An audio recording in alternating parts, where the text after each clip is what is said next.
In the modern world, it's common to feel that love comes when we get the attention of other people. If you can imagine yourself getting the attention, the admiration of others, and having it feel good, then you know what I mean. And those of us who have children know, or remember being children know, that when a child doesn't get enough attention, they may actually resort to misbehavior just to be seen. We often believe and teach our children that we feel love when we're appreciated, valued, or able to achieve our efforts. But if you think about it, getting attention and proving value takes a lot of effort. That good feeling that we get from capturing others' admiration or proving our worth involves a good deal of grasping and effort, and that good feeling is dependent on external events going a certain way, and then us somehow figuring out how to maintain the situation. This means, my friends, that there's probably, even if it's subconscious, a quality of insecurity present. We know that as the good feeling is conditional on their admiration, we can't trust it to remain forever. We may begin to worry that we'll have to be on guard against threats that would rob us of the good feeling. Thus, this good feeling that we get from winning attention or being valued doesn't bring us much relaxation or peace. Does that sound like love? Don't we want the kind of love that brings relaxation and peace? Don't we want our children to know how to enjoy that experience rather than chasing its pale imitation? Well, my friends, it is recognized by reversing the directional flow of love to the opposite of how the mind believes it works. Love is experienced not by extracting loving attention toward us, but by giving it out to others from us. It's common to believe and to teach children that we get love by being beautiful, attractive, or demonstrating some skill. Most of us learn this from a young age, and those conditions can get a child attention. If your friends and family declare your value, you're likely to believe it. Winning attention and praise can temporarily feel good. Parents thus usually rush to use rewards and punishments to direct a child's behavior. Learning that cause and effect as children, most of us dedicated every action toward having others think well of us and our accomplishment.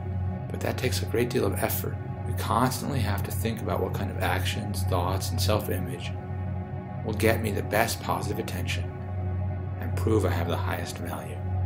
This means that any good feelings we earn come wrapped up in and will be driven by insecurity and a lack of ease. It turns out we get love not from having others admire our beauty or value, but by appreciating the beauty and value of others. When we do that, we feel love flow through us and out into the world. It's all about the flow. The flow is designed to come from inside your heart and go out into the world. Somewhere we got it backwards, but it's really quite obvious. If you try to grab love, you come up empty. If you give love, you are filled with it. Yet often, we assume that love comes by summoning attention from others and proving our value to them. This assumes love needs reasons. This assumes love has to be summoned. But would true love really need reasons? If it's true love, wouldn't it be there even without reasons?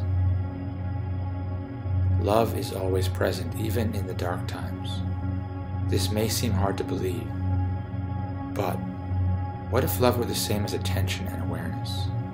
In other words, whatever has our awareness has our love. It's like a giant flashlight. If our attention is on winning love from someone, or we're getting some proof of our self-worth, then we're not shining our awareness on the love already inside of us, the love that simply wants to be expressed. This means our belief that we lack it and need to get it out there makes us blind to the fact that it's already present. If our awareness shines on so-called negative emotions, our love has just narrowed its beam of light to fixate on thought or feeling. This means if we hate someone or something, maybe even hating ourselves, our loving attention has been pulled off the object or situation that we hate and put onto the judgment about it. In other words, we don't see the object anymore, just our thoughts about the object. In our desire to bring love from outside toward us, we've devoted our full attention to the thought that promises the path to achieving it. We are showering that thought with attention. We've given it our faith, our belief, just as we would someone we loved. Our love is always present as long as we're aware. Often it doesn't feel like love because we think of love as being expansive and inclusive. But when we hate someone or something, that's what love feels like when it's contracted onto a single thought. That contraction we feel is what it feels like to watch loving attention narrowed toward a feeling of hate, desire, or irritation. For those of us who have children, we have the opportunity to model love as it truly is. If we perpetuate this modern myth that love comes from adorning our self-image, our children will feel great anxiety about grades, appearance, and popularity. As teenagers, they'll worry about being embarrassed, different, silly, or wrong. And this will continue into adulthood, diminishing their enjoyment of life and ability to express love to others. Second, when our children are feeling angry, sad, or craving, they may believe that love is gone. We can remind them that love is attention, and their attention has gone toward loving a thought of anger, sadness, or craving. In a sense, they love their thought about something rather than the actual thing. There is nothing wrong with loving a thought of anger, sadness, or craving. If someone feels it's wrong, they'll judge themselves. We remind them and ourselves that it's quite common to be hypnotized by such thoughts. When we are mesmerized, we are in love with the thought. It has captured our attention. Something inside of us, for whatever reason, has decided to dedicate the full awareness of our being to entertaining the visiting thought. If it's a thought of anger or irritation, we feel anger or irritation in devotion, belief, and faith in that thought. If it's a desire for the past or future, we feel that desire with our being as a tribute to the thought. But all thoughts are untrue.